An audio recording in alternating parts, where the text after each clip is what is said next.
Good afternoon, everyone. I am the first reporter of the given topic. So my topic is all about Benchmark supplier partnerships, Chrysler Corporation. So Benchmark supplier partnership, Chrysler Corporation. As an example of supply chain partnerships, the formerly Daimler Chrysler Corporation, is a leader in developing intimate relationship Go, go, with its go. suppliers. When Chrysler's team designed its LH line Mag-on cam? ay mag-on-cam. Huwag ninyo, bahala. Kamu bahala. Oh, on cam. Hala, uy. Guys, mag-on cam.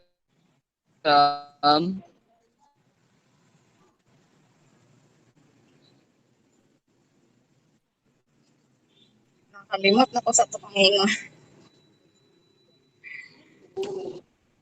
Uy, And mag-on kung cam pag ta, dili na.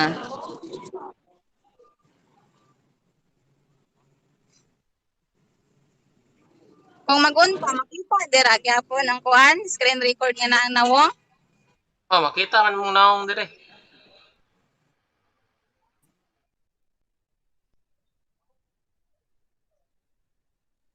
Kamu bahala kung ganun mag-on ka or dili. Di ako mag-on-cam. Sana man ko to.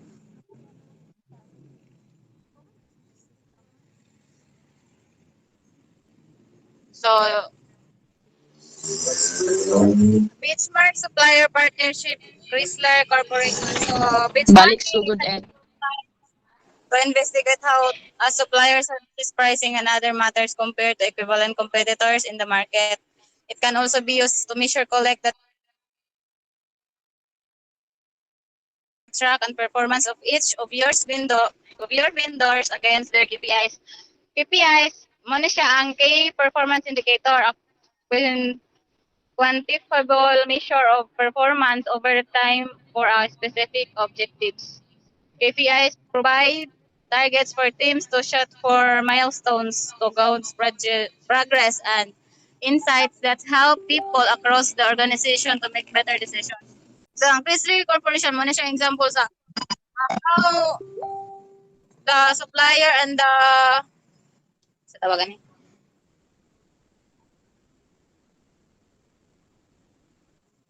is an example of supply chain partnerships, how the suppliers and the sa tawagan mo, hindi ko kaya lito. Suppliers and the sa tawagan niya,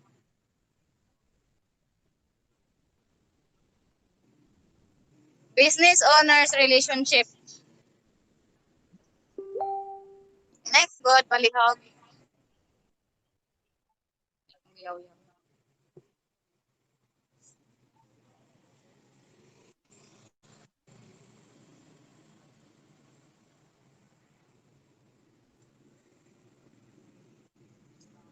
Benchmarks, importance of supply chain partnerships awareness. So like supply chains management, the frequency of partnering is increasing in industry, but implementation still remains a difficult process. Unlike supply chain management, buyer-supplier partnering extends beyond a simple inter-firm relationship to involve integration of confidential and vital processes such as strategy formation, planning, information flow and operations. So that's both researchers and industry practitioners must clearly comprehend when, why, and how effective partnerships are formed, as well as when and why uh, partnership partnerships are maintained. This chapter seeks to contribute to such an understanding through the analysis of buyer and suppliers relationship. So, in importance of supply chain partnership awareness, collaborating with the supply chain partners allows us to work together towards greater supply chain and transparency. promote higher ethical and environmental standards, and exert better leverage over parts of your supply chain that are resistant to positive change.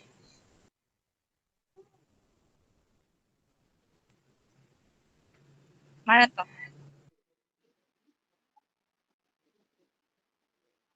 Next reporter.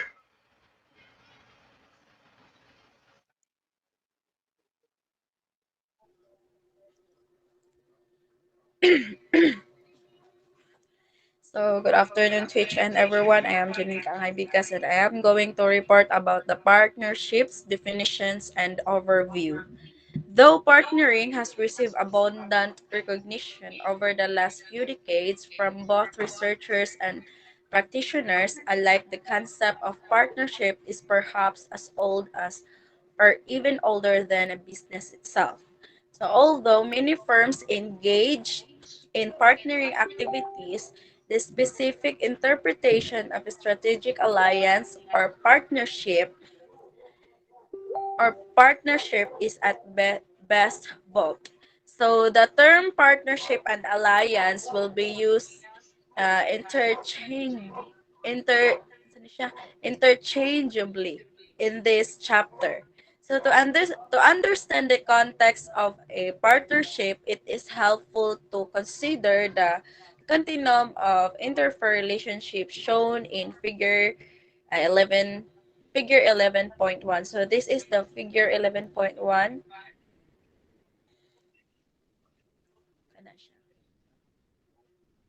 This is the continuum of interfirm relationships. So a basic an interaction between two firms involve a discrete arm's length relationships equivalent to the length of time.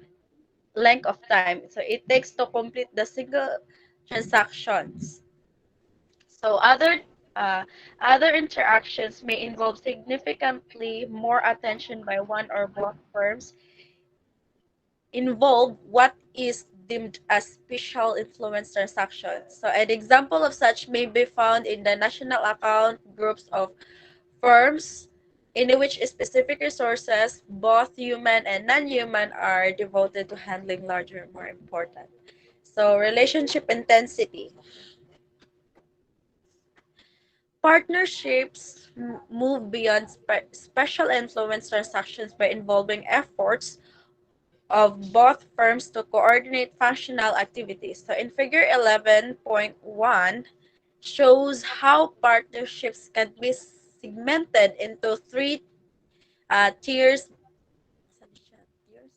tiers based on the intensity and duration of leadership. So the tier 1 partnerships entail short term single function or division coordination. Tier 2 partnerships extend coordination to integration and encompasses multiple activities over a longer time span. Finally, the tier 3 partnerships dilate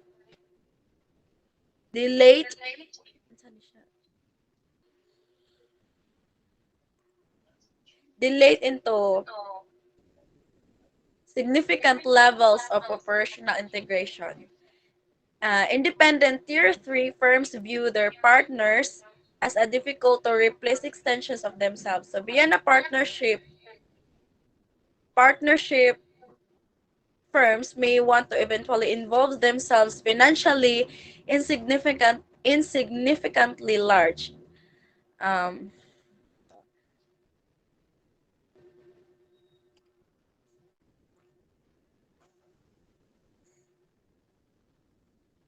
Capital intensive projects with their partners, so joint ventures, or even go so far out to outright purchase or be purchased or by the partner, vertical integration.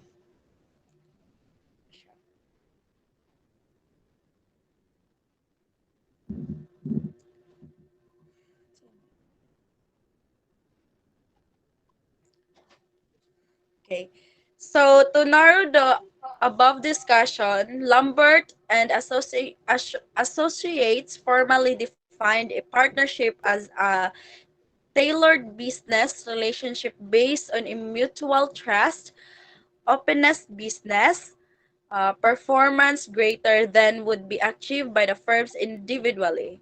So several key concepts are critical to the essence of the above definitions, with the first of these being in the interdependence. Partnering involves an interdependent relationship of coordinated planning and strategy. Ultimately, the partners work toward a mutual goal that benefits all parties. The second significant component of the above definition is the notion of synergy within the partnership. So the two firms create a whole that function better than the sum of its parts. So interdependence and synergy are two guiding concepts within a partnership, but significantly more elements exist as necessary pieces of the alliance. And that's all. Thank you.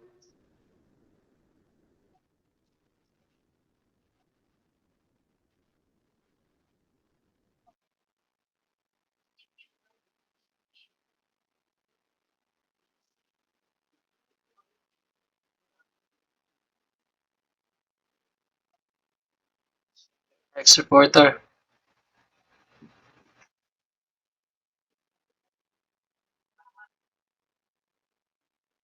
Nada.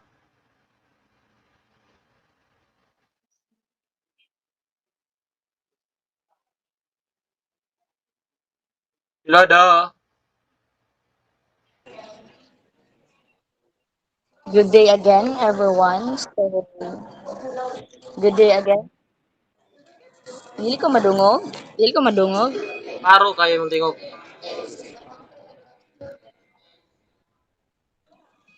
Okay, so good day again, everyone. I am Day. Delada Christine Lewis, and I am the assigned topic in this discussion with this question.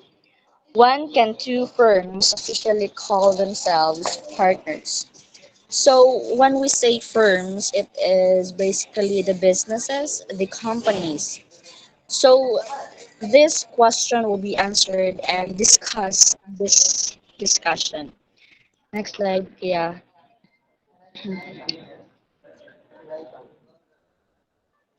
Next slide, yeah.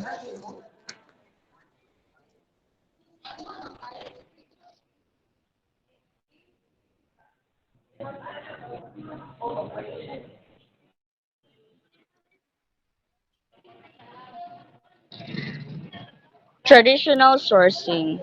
Intro- Okay, so in this chapter, we'll continue by applying the partnering concept specifically to the supply chain because supply chain won't be existing and function without the concept of partnership, without the idea of partnership. So in traditional sourcing, firms have taken bold steps to break down both intra-firm and inter-firm. Next slide, yeah.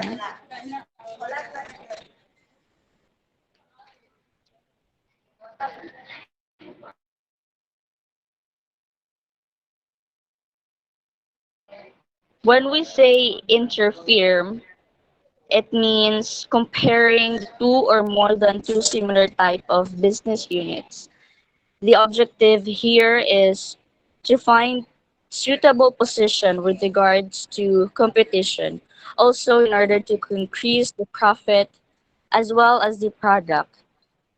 And when we say intra-firm, it is basically comparing two or more than two departments in the same firm or in the same business unit. The main objective here is to improve the efficiency and analysis of the performance of departments. Okay, we have here the um, functional independence, the barriers, different types of barriers that existing in the departments of the business units in the firms.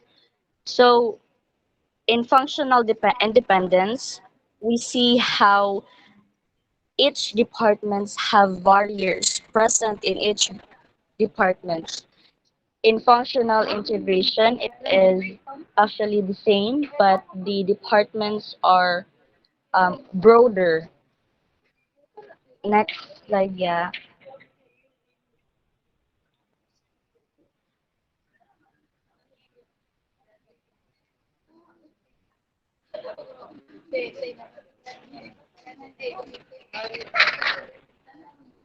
In integration, we now see how um, the barriers were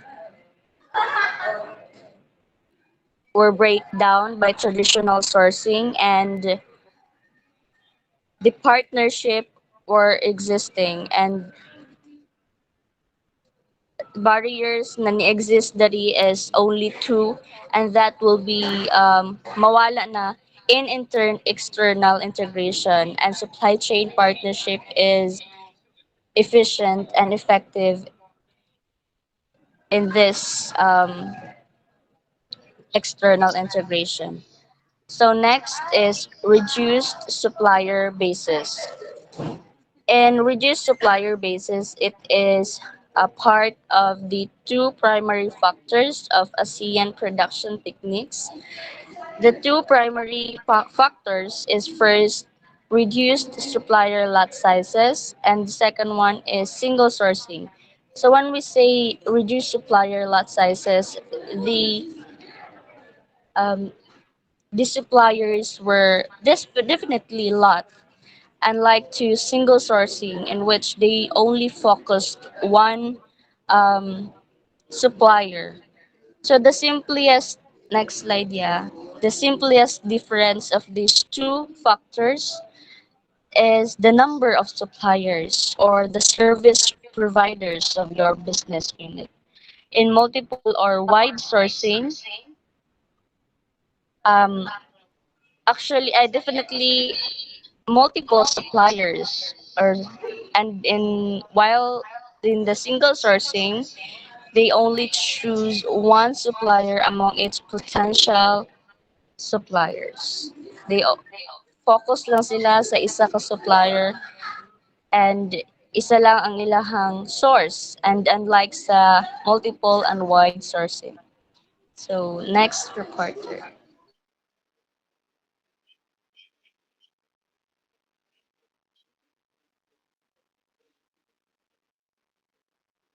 JB.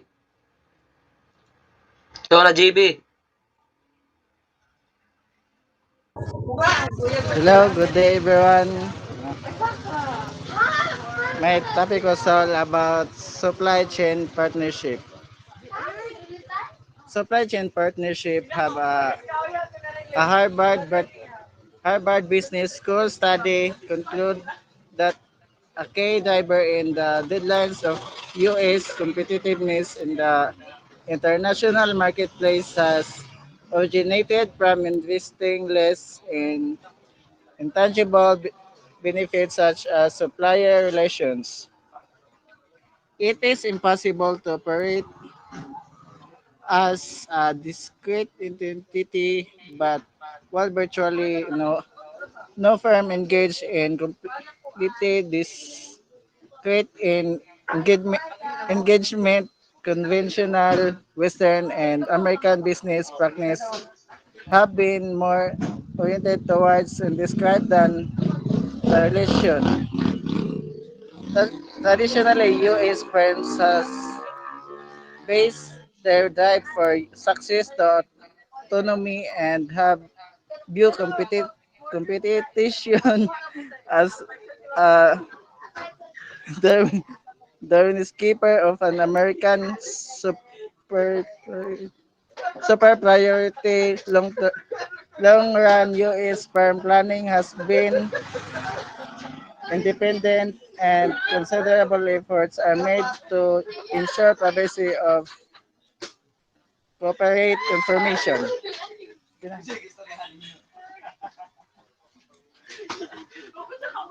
Goods na.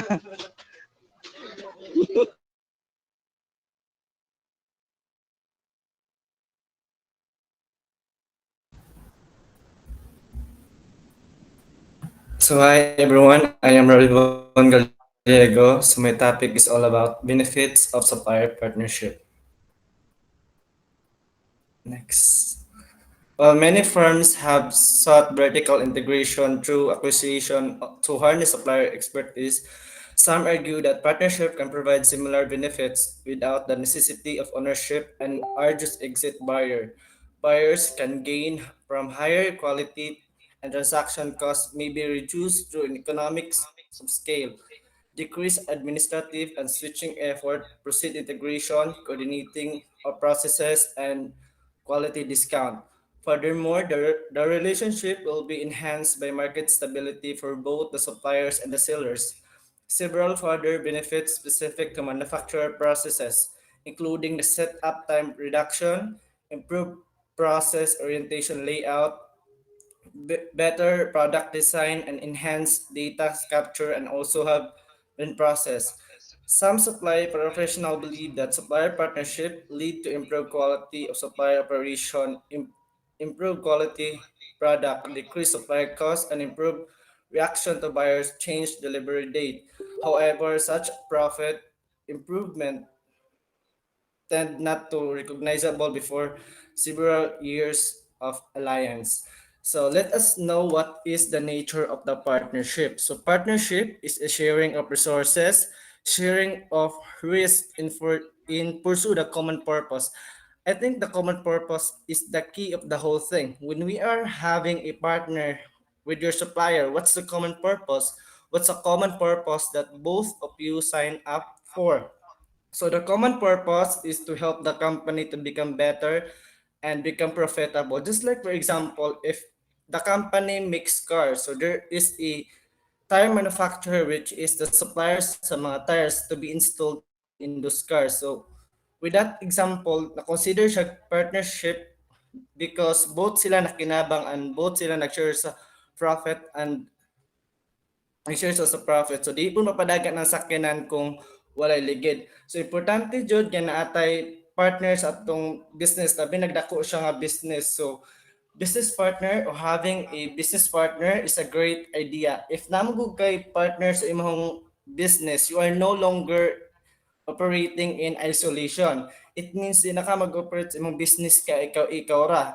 You are no longer working in isolation nga na kay social contact or having a few people to interact regularly nga motabang nimo para sa imong running business. And aside from that, it makatabang sad siya for you to have access to more knowledge and innovation. Having business partner can help you to to gain new perspective on what decision you should make to grow your business. So if mangutan ta papaunsa di ay mag-work and partnership. So nag-work ang partnership if each person contribute money, which is managed ang main ingredients sa business. Like share sila property, labors, and scale. Like share sila profit and losses sa ilang business.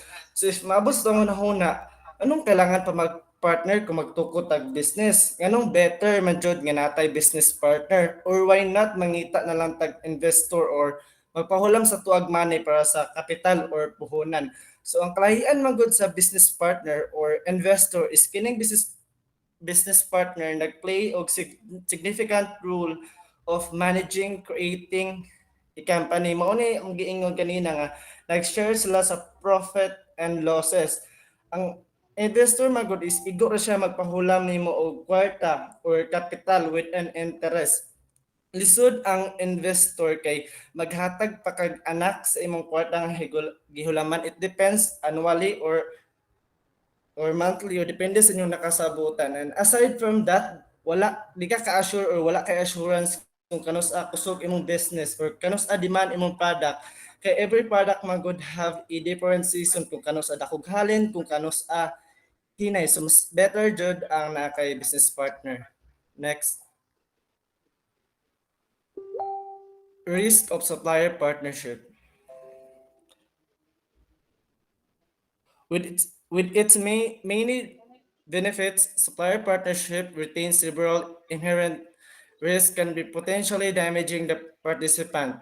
First and foremost, heavy reliance on one partner can be disastrous if partner does not meet the expectation. So if there is a benefit, there is always a risk. So ang isa sa disadvantage or risk sa supplier partnership is kining heavy reliance. Kanang tipo nga tungod kay taas kag expectations sa imong partner, di na lang ka mulihok nga ikaw ra. Kanang di na ka mo trabaho o di mo padagan imong business nga ikaw ra. Kanang di mo mapadagan og tarong mong business kung wala siya. You cannot live or work without mong partner. So nahimo na kag dependent. If that mapadayon, posible nga wala padulungan inyong negosyo. There is need to more search examining direct comparison of the conventional and partnership strategy. There are benefits inside from the both conventional and partnership perspective. Partnership may be actually open for a weaker party up to the negative influence potential, and research suggests that competition may be able evade power. So mo na katong nagtan-aw lang sa mga benefits nga ihatag sa ilahang business like kining money while gibaliwala nila ang kining potential nga kakulangan sa ilahang company, wala na gihatagod ka atensyon ang mga kakulangan. So with that, posible nga mag-lead na siya into failure. So mo to. Thank you.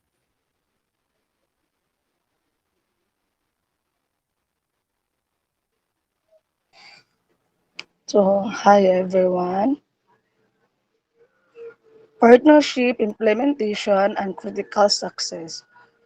Partnership implementation and critical success factors before firms can enjoy the benefits of a buyer supplier partnership. They must first endure the complicated and intricate partnership implementation process. A supplier partnership involves a significant atti- attitudinal as well as structure change from traditional supply arrangements. So the allying firms must be meticulous to ensure that the true win-win partnership is developed. Um, Implementation is has the approval of the business, the support to acclimate new users to the product or services of the business.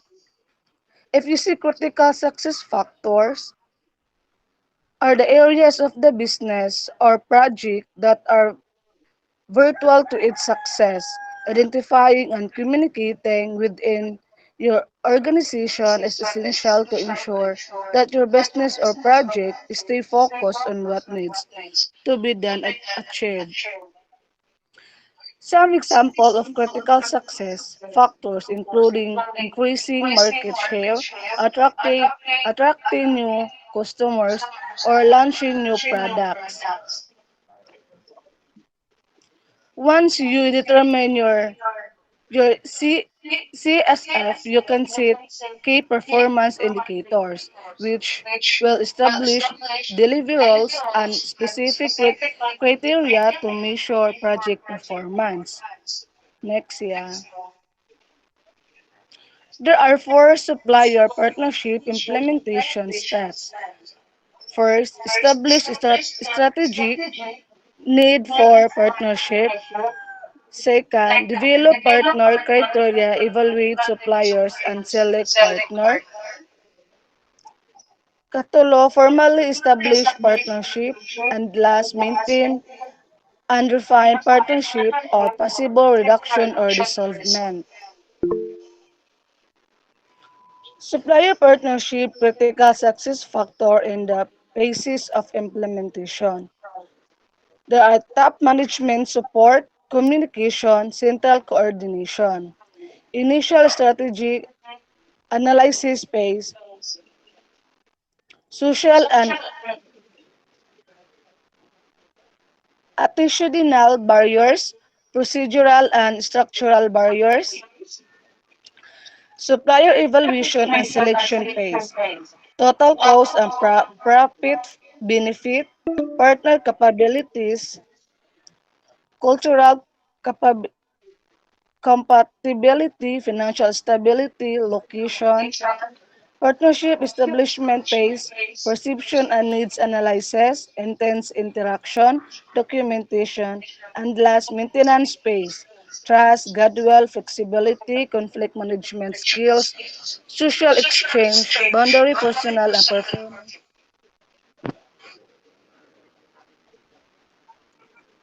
Next, yeah. Once a partner is selected, the establishment of the actual relationship provides the next critical step in which the partner must create a complete sense of awareness about the needs and participation of all involved parties. The final step in the partnering process includes the maintenance of the relationship to either enhance its development or bring about its then implementation process holds many elements critical to. Next, yeah.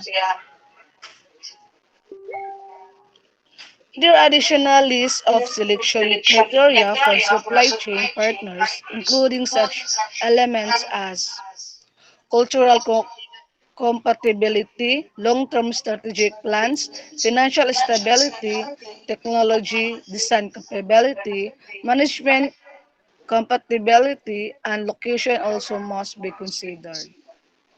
Next reporter.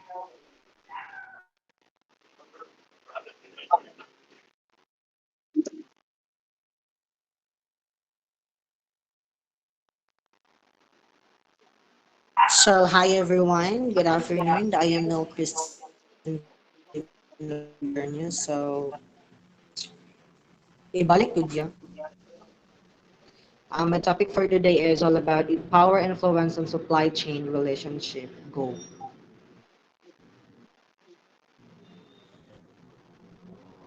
So, what is power, influence, and supply chain relationship?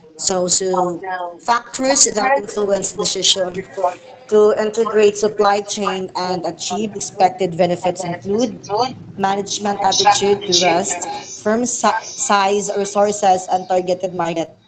The firm's geographical location, the firm's customer suppliers, and competitors, and the firm's structure. The major factors identified as supply chain structure, inventory control policy, information sharing, customer demand, forecasting method, lead time, and review period length. Next,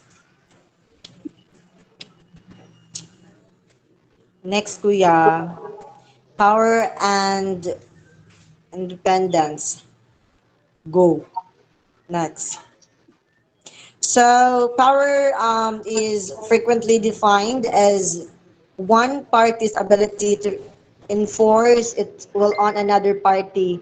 And supply chain relationship, it may be used to claim a higher share to the value that is available in the exchange between the two firms. Next.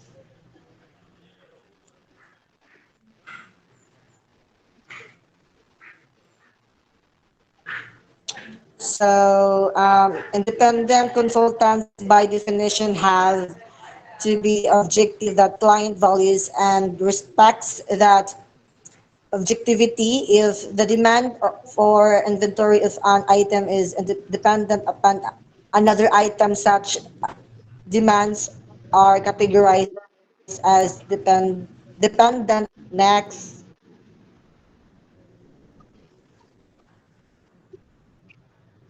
Wala na. Thank you. Thank you. Finish. 10 minutes na lang. Hello, so good day everyone. So my topic is all about power, commitment, and trust, power, cooperation, and compliance. So power, commitment, and trust. Two factors driven by power and critical to the partnership dyad are commitment and trust. Commitment may be defined as the feeling of being emotionally impelled. The relationship between power and commitment is dependent upon the regions of commitment. Commitment is nothing more than a form of compliance, as well as identification and involvement. So, power sources tend to use non-coercive influence strategies, which are logically supported by the idea that use of coercion may raise the power advantage. In contrast, it also can be argued that the power source will tend to utilize mediated power strategies since such forms require less time to implement. Mediated power forces as the target to be committed to maintain the relationship for its sustenance. But genuine psychological commitment is lower due to the resentment over the subordinate situation. On the other hand, non-mediated sources can increase true commitment. Ultimately, normative commitment in the form of attitude and goodwill is implied as a critical success factor for supply chain partnership. Thus, power used positively by the source may enhance a partnering relationship. Next, kuya.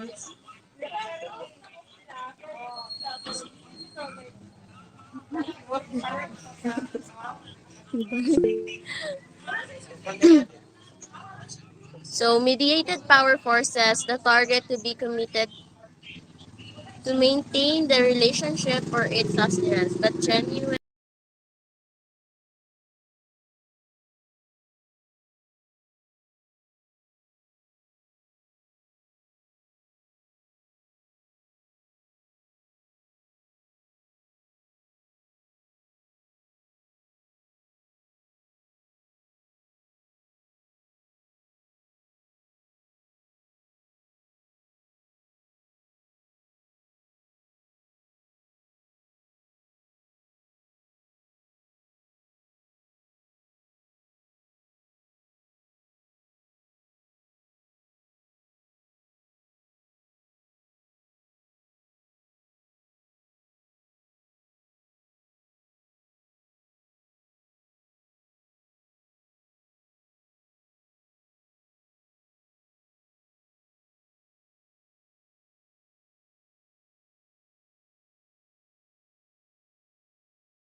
goodwill that are necessary for the partnership to be sustained.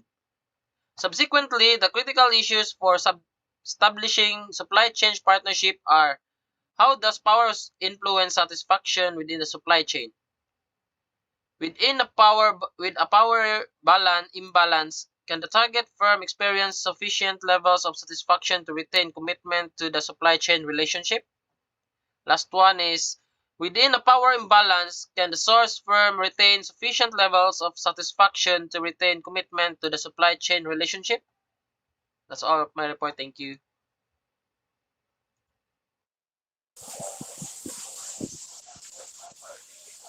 So good afternoon. I am Hannah Grace and Bayan. So my report is all about power, performance, and profitability.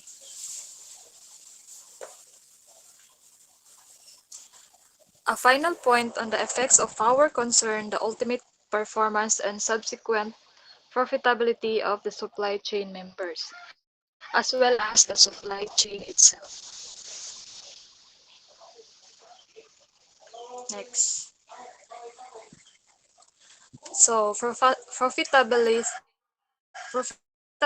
is defined to and goals.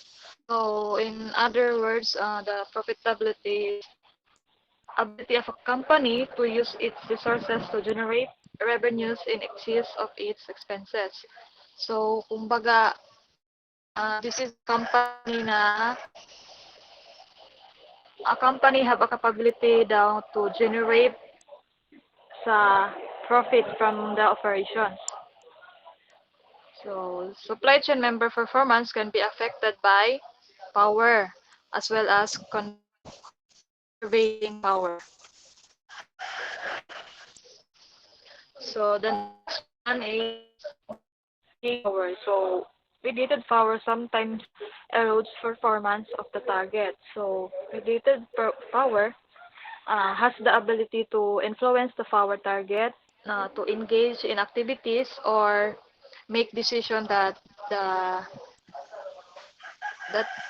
the would not have otherwise. So ang isa kay non-mediated power. So non-mediated power will improve daw sa ang target's opinion of the source performance.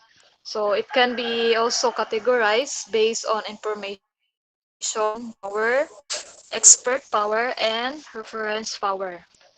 So so the supply chain management has two implications, supply partnership, no? First is one negative and one positive.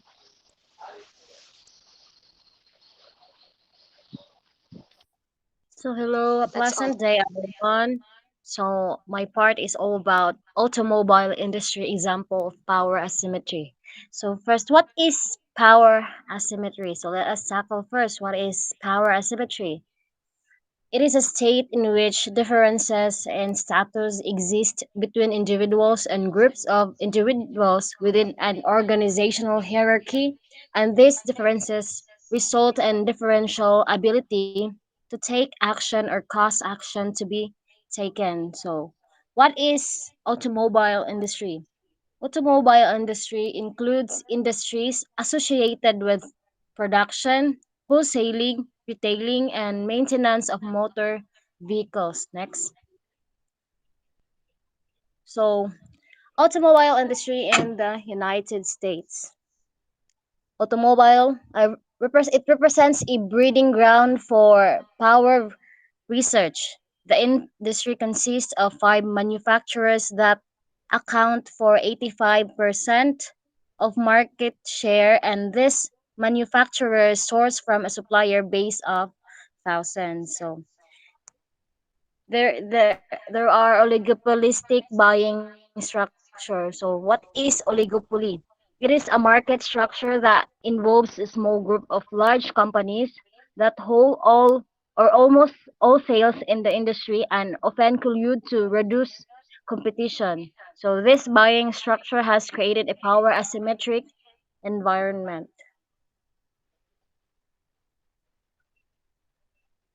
So the summary, The role of supply chain management in industry will only intensify, and power management must become a prominent part of supply chain strategy. So, if power source firms choose not to manage their power advantage effectively, they risk harm to the rest of the supply chain as well as to themselves. So, that's all our report, and we hope that you gain some knowledge about supply chain management. Thank you. Stop na dito. Stop na dito.